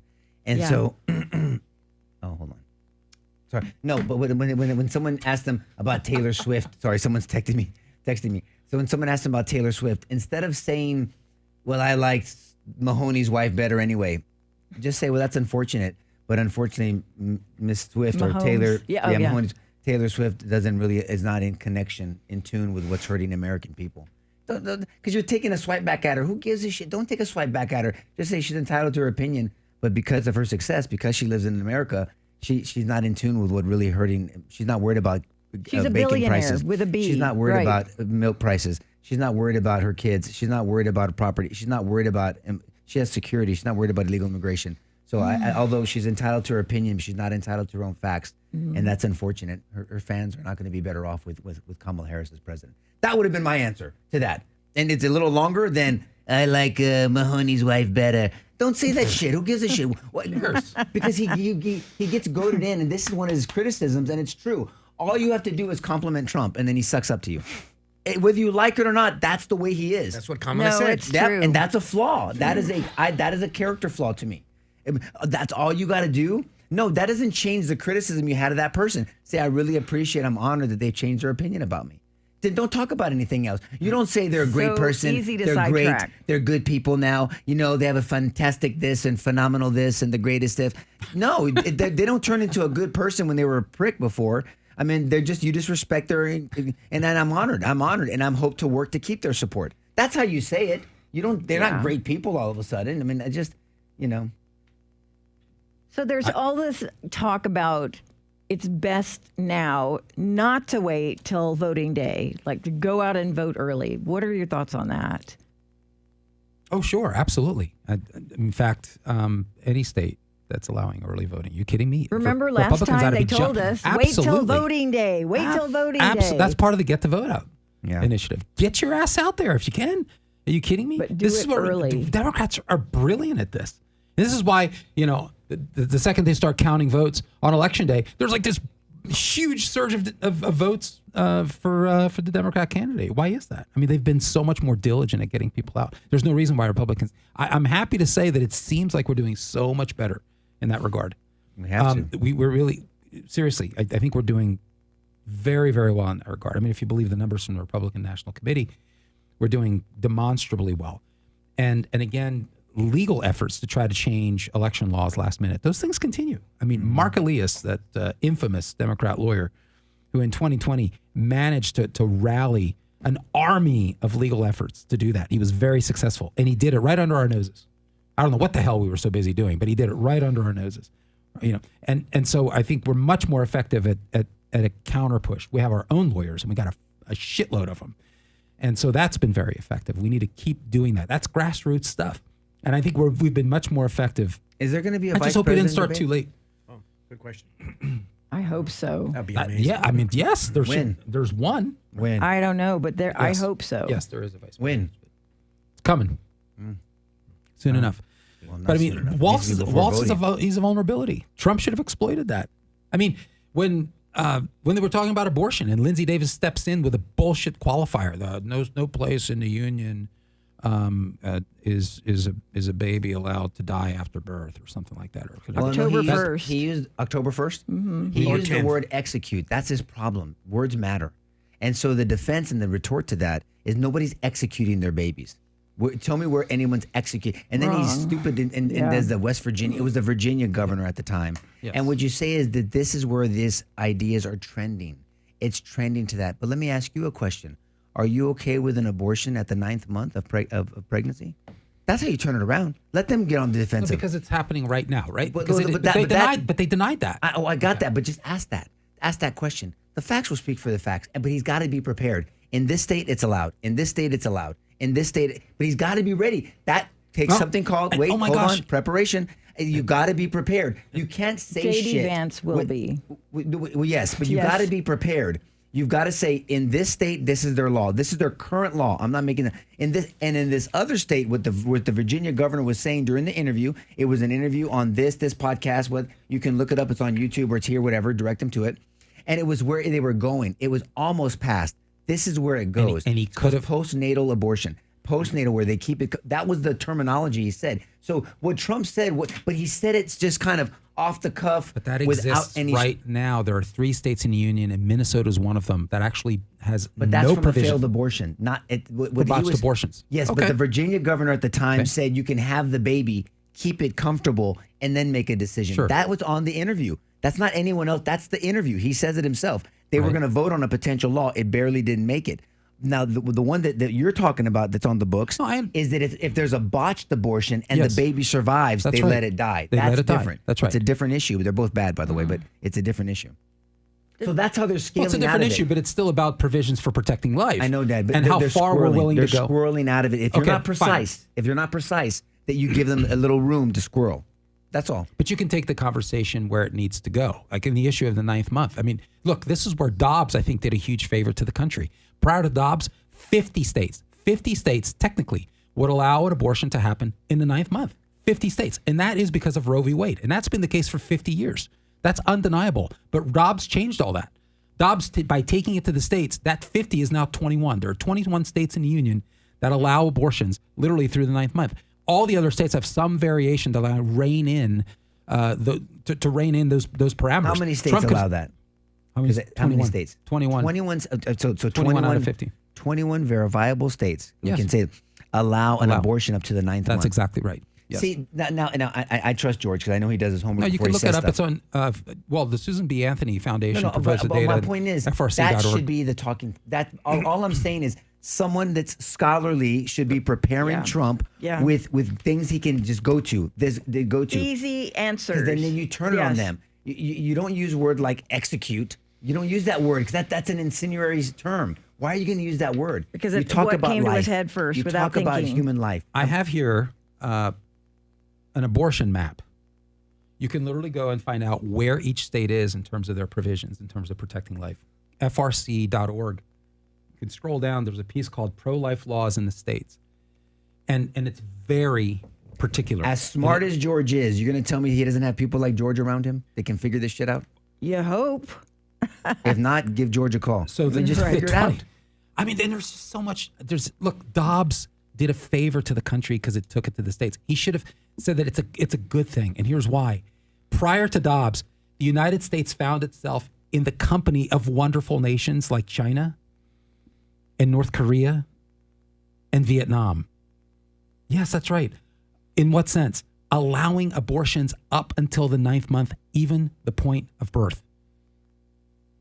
That's the company that we found ourselves. These are nations that persecute religious minorities, nations that starve their own people, nations that imprison political dissidents, nations that give handicapped persons what kind of choices for health care? You could either kill yourself or not get any health care at all. And the United States was in their company. Prior to Dobbs, Dobbs changed all that. We no longer have a national abortion provision that allows you to let kids die in the 9th month. It goes to the states, and we let representative legislatures hash that out because this is a deeply personal, it is a moral, indeed a religious issue. We're talking about the lives of human beings. But that nobody talks about this one. The 21, I didn't even know it was 21 states. I knew it was a number of states. That don't protect life. Up to 9 months. And they allow legal abortions through the entire. We talked about on Thursday about viability and all that stuff. We can talk about humanness and potential and viability, all that, and breath and this. We can dissect all that. That's a different discussion. But I promise you, I shouldn't promise you. I would venture to say, most people, even pro-choice people, because I have a friend of mine who, he's Catholic, which I think there's a real issue there with being a Christian and then being pro-choice. You have to contend with that. But that's another topic. So Catholic, but then he's okay with he's a viability defender. So he says, look, there should be no abortion after 4 months. Most abortions are within the first 13 whatever weeks or 12 weeks or whatever it is. And he goes, I don't support that after that. I go, well, there's 21 states that do. 20, and it was 50 before Dobbs. So tell me, even under your standards, that's important. Even under your standard, how is that not a good thing? Your standards are what are her standards? We don't know her standards. He plays the piñata. I would have turned it all around. I would say, first of all, I haven't been inconsistent. I have not been inconsistent. All I advocated is it goes back to the states. But let me ask you this: there were 50 states that allowed abortion up to 9 months. Now there's 21. Do you support, Vice President Harris, an abortion in the 9th month? That's it. Do you support due date abortions? Don't give me another answer. That should be answered. That should be. We need to know. That's it. And if you do, that's a problem. And she don't answered use it? execute and don't use. He just goes over there, man. And she positioned it, and the moderators went there, and Trump Yep. did nothing about it. Yep. She positioned it again as a choice. Do you really want to take away the choice of the mother? Yep. Well, let me see. Let me just talk about this for a moment here. So can we all agree that we're talking about a human life? Pin drop. Can we all agree that we're talking? Because if it's not a human life, may I ask what it is? Okay, if we're talking about a human life, then yes, I think that's worth talking about. Yeah, that's right. And so this 21 states thing, and I pulled it up, Nico, while you were talking, because I wanted to hear how it's categorized. These states, quote, allow legal abortions throughout the entirety of pregnancy. Some do not have any laws protecting unborn life, and others allow abortion to the moment of birth through a health exception. In these states, health is defined so broadly as to effectively allow abortions throughout pregnancy for nearly any reason, including the mental or emotional health of the mother. And so when you pull up the map, the 21 is in red. And you can go in there, you can drill down, and you can see what the exact provisions are in that particular state.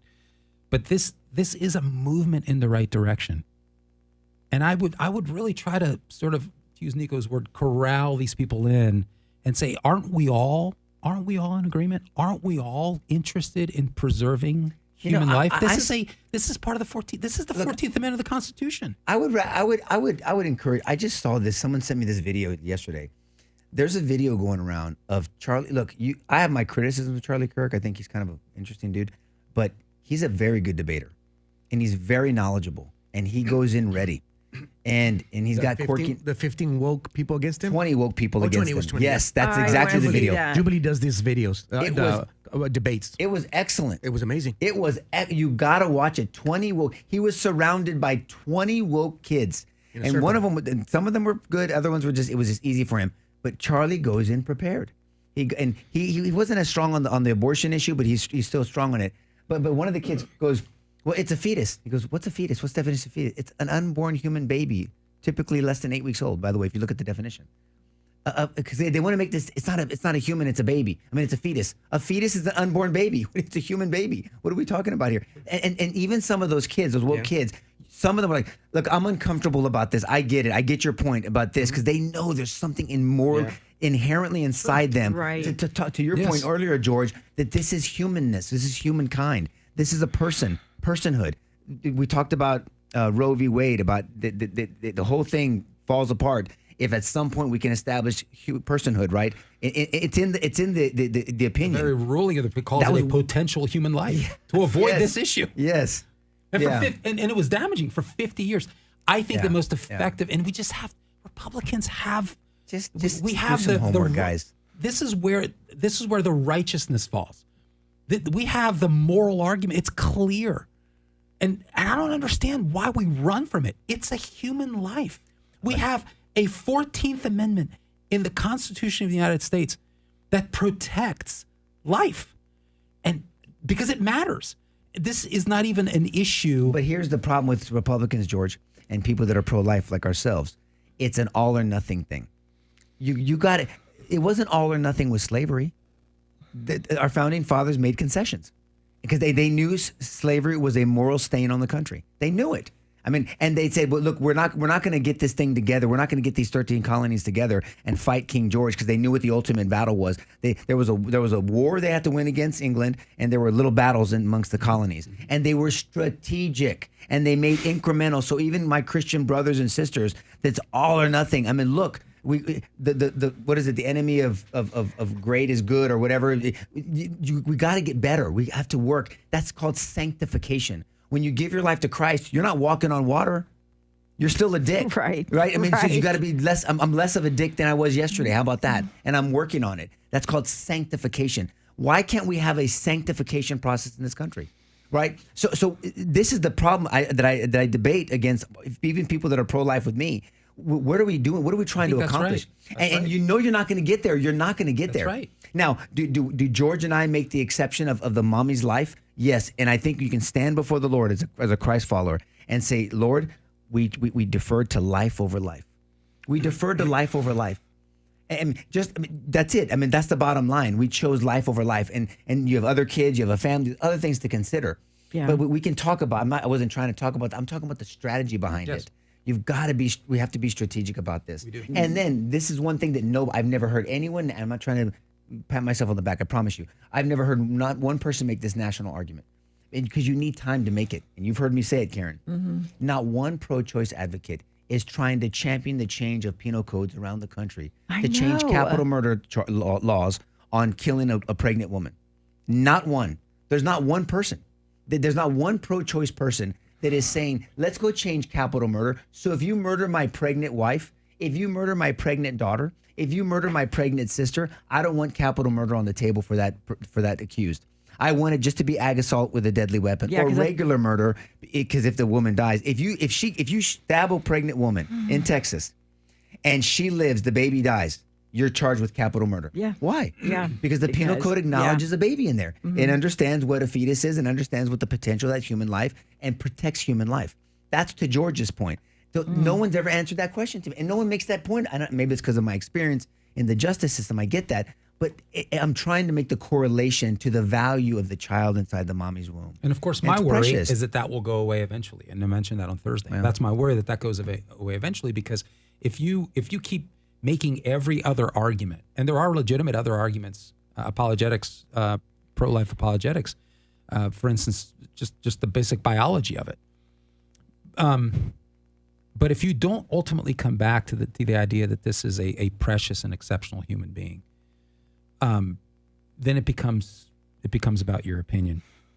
We got to get back to life. These are human beings that are worth protecting, and we got to feel comfortable doing that. I for the life of me, I don't understand why Republicans run from it. This is so obvious, and it's not that hard. And so I do think that if we are less and less successful year after year about making that argument, unfortunately, I think we could get back to a point where we see penal codes actually changing in the wrong direction. I hope not. Daniel Pantoja says, so if a woman gets raped, you guys want to force them to carry their attacker's baby? Okay, you, Daniel. you Let's guys are talk nuts. that. This is what Daniel Pantoja says. No. Well, first of all, I didn't say that, but let's talk it through. First, I don't know if we made that specific point. Daniel, hope you're still on. But let's just talk about this, okay? So if we look at the analysis from the baby's point of view, and answer this question, because maybe you're the one that's nuts when we finish this conversation. I don't know yet. So if the child is a child, the purpose or how the child is formulated or created comes together, does it change the innocence of the child? So if the child could talk, does it, and said, look, but what did I do? But your mommy was raped. Horrible, evil. I think, I mean, evil, 100%, Daniel, evil. Does it change the innocence of the child? That's a question that we have to ask, okay? And it was, but your mommy was raped, evil. But I understand, mommy, if the baby could talk, mommy, I'm so sorry that you were raped. But what did I do wrong? Why can't I live? And the example that when I was first asked that question, Daniel, because it made me pause, because the first thing I think human reaction is to think about the horrific act that woman had to go through. And I think our instincts are that you want to get everything associated with that out of your body. And I get all that. I mean, I don't understand it, obviously, but I can understand that. And I think of the example that I always bring up of Andrea Yates. Andrea Yates was an evil bitch that I think in the Houston area that she murdered. She had 4 or 5 sons, and she murdered all of them, and she drowned them. And there's testimony that came out that as she drowned, I think she drowned the first 2. Drown them. I mean, that's just, you have to wait for their bodies to go limp, right? And then she got to her 5-year-old, and she takes that 5-year-old, and whether she was tired from the first 2 or the 5-year-old just was scrappy or a combination of the both, but she's having the kid underwater, and the kid's pushing back, and then looks up in between and looks at his mommy and goes, "I'm sorry, mommy. I'm sorry." And then she finishes drowning him. So I think we sterilize ourselves and numb ourselves because that baby, the unborn baby, can't talk. But wouldn't that unborn baby say the same thing? So instead of the drowning, let's think about the clamp pulling off the arm, or puncturing the heart, or pulling off the head. Because look, that's what happens. Look, you just let's just call it what it is. This is not a pill you take and it prevented it. That's different. We can talk about the after pill or whatever. Those are all different layers of discussion. They're not all one discussion. And if the baby could talk, and I know that it makes people feel better that the baby can't talk, or that we don't see it, that we don't see the abortion, that we don't see that process, and we don't want to talk about the process of it. But if the baby could talk, would the baby say, "But mommy, I'm sorry. What did I do?" I don't know. Daniel, just something to think about. So, I mean, of course, we don't want the idea of a woman having to relive and many. But I can also, Daniel, on the same, and I don't have that, but someone has this data. There's many, many people that are the product or the production of a sexual assault situation, and their mommy kept them. And they've done amazing things, and they're just amazing human beings, whether they're on the stage or not. And they have children, and there's flourishing, and there's healing, and there's peace. And actually, I've heard women say, I'm not gonna say 5 or 10, a number of women say, the only redeeming part of the sexual assault was that child. Yeah. The only redeeming part. And so when as the Christian, Daniel, look, I'm not going to divorce myself from hard situations. When Scripture tells me in Romans 8:28 that God works all things out, not the easy things out, works all things out for the good of those who love him and are called according to his purpose. I believe that. And I'm not just speaking from the cheap seats. On August 15th, 1996, 2:14 in the morning, my brother was shot in the face in my driveway. And my whole family walked out. And I washed his blood off the driveway after it was over. I lifted his rigor mortis body to the ME's office, and I picked up his legs, and I put my brother's body in the medical examiner's wagon truck before he left. And I looked at my mom just devastated on the floor, yelling and screaming. And I helped my pop wash his son, Mike Jr.'s blood off the driveway with a water hose and a brush and bleach, because blood doesn't come off your driveway easy. That was evil and disgusting. And my pop wanted to leave the house. Why wouldn't you leave the house? They still live in that house. They won't leave the house because of that. It's the opposite for them. In Germany, all of the gas chambers with the horrific evil that happened in those gas chambers, the suffocation of children after they were frailed, and pure fucking evil. The Jewish people say, do not take down those gas chambers. I want people to remember, don't ever forget the evil that happened. Don't ever forget. So there's a different side to this, Daniel, is all I'm saying. So people aren't nuts. I mean, can we just have a conversation? When you defer yourself, thank you for watching, by the way, but when you defer yourself to just calling people nuts without having this conversation, to at least consider it. You may say, hey, Nico, thanks, I consider it. You're still fucking nuts. Great, cool. That's fine. That's your definition. That's not mine. This is the level of thought process I think that I've gone through, obviously, on different issues, not just one, because it does, you toil with that. You have to contend with that. And I did too when I came to my position. That's all. So that's it's a long but important answer. Really, it really is. I mean, and then there's just the elephant in the middle of the table, which is that they're virtually non-existent. And they really are. And if you look at Planned Parenthood's own data set, it's less than 0.5%, in some cases less than 0.3%. And then why? There's other reasons.